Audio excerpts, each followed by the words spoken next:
SI గారు వచ్చారు, constables వచ్చినా కదలా. మళ్ళీ అదనపు సిబ్బందితోటి సిఐ గారితో వచ్చి ఆయన అదనపు సిబ్బందితో వచ్చిన తర్వాత కానీ వీళ్ళని అరెస్ట్ చేయడానికి కుదరలేదు. దాంతో 9 మంది వెళ్ళిపోయారు, 3 మటుకు అరెస్ట్ చేశారు.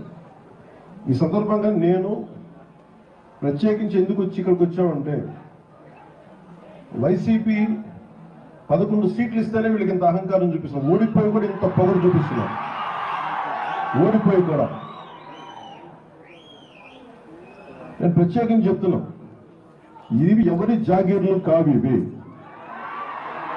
ఒక్కరి జాగీర్లు కాదు, ఇవి ఆ రోజులు పోయినాయి. మీరు రకరకాల ముఠాలు పెట్టుకొని మీరు భయపెడతామంటే భయపడే ప్రభుత్వాలు కాదు, ఎన్డీఏ కూటమి ప్రభుత్వం అసలే కాదు. ఇక్కడ ఉన్న యువత, కొత్త తరం యువత, నాయకులు కూడా, సీనియర్ నాయకులు కూడా చాలా నలిగిపోయారు.